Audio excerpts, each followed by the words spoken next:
పత్రికా సోదరులకి, వేదిక ముందున్న పత్రికా సోదరులందరూ, మీడియా మిత్రులందరూ కూడా పేరు పేరున హృదయపూర్వక నమస్కారాలు.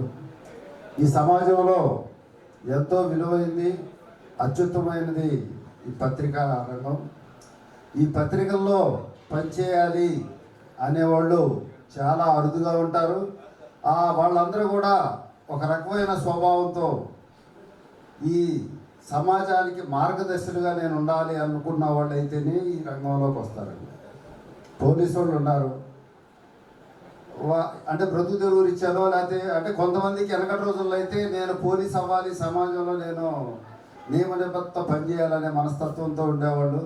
ఇవాళ ఎంప్లాయ్మెంట్ తరంగా ఆ వ్యవస్థ మారిపోయింది. కానీ పత్రికా రంగం నైతిక విలువలతో పనిచేయాలి, నేను సమాజంలో ఒక మంచి జర్నలిస్ట్గా ఉండాలి, నేను కనుక రాశాను అని అంటే దాంట్లో నిజం ఉంది, ఇది న్యాయం, ఈ సమాజం నేర్చుకోవాలి, అధికారులు దీని మీద పర్యవేక్షించాలి, దీంట్లో లోటుపాట్లు సరిచేయాలి అనే మనస్తత్వంతో పనిచేసే గొప్ప మహోన్నత వ్యక్తులు.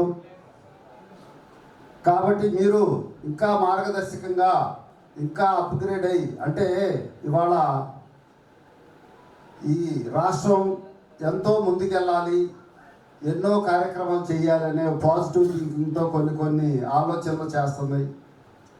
ఆ ఆలోచనల్ని మీరు కూడా అర్థం చేసుకొని, ఎందుకు ఇవాళ అంటే హెల్మెట్ కంపల్సరీ ఫైన్ వేస్తున్నారు, లేకపోతే డ్రంక్ అండ్ డ్రైవ్ 10,000 వేస్తున్నారు అనేసి అని అన్నారనుకోండి, అది ఏదో విపరీతంగా రాస్తున్నారనో లేకపోతే ఇంకోటో రాస్తున్నారంటే ఆ సమాజంలో వెళ్ళేవాడికి ఈ గవర్నమెంట్ వస్తే అన్ని కేసులు రాస్తారో లేకపోతే ఇవన్నీ ఉండిద్ది, గత గవర్నమెంట్లో అయితే ఏం చేసినా తప్పు లేదనే ఫీలింగ్లో ఉంటారు.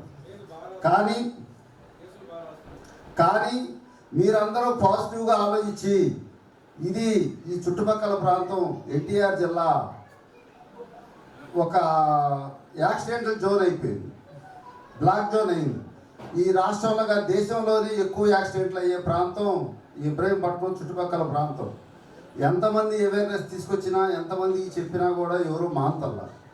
కాబట్టి ఇలాగన్నా ఎక్కువ ఫైన్ వేస్తే 10,000 ఫైన్ అంటే తాక్కోకుండా ఉంటాడు, లేదా తాగి డ్రైవ్ చేయడు అని ఆలోచన. కానీ దాని దగ్గర ఏర్పాట్లు మనం చేస్తున్నావా, అది ఇంటికి తీసుకెళ్ళి తాగే పరిస్థితులు వాళ్ళ మన సమాజంలో ఉండయా, లేకపోతే వాడికి విడిగా తాగే ప్లేస్లో ఏర్పాటు చేసావా అంటే లేవు.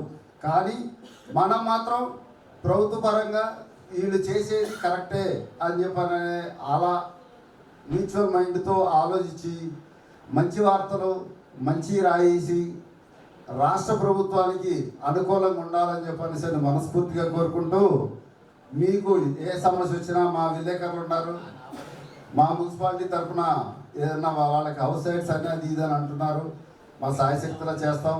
కానీ మీ అందరినీ నేను కోరుకునేది ఏంటంటే అండి, మనం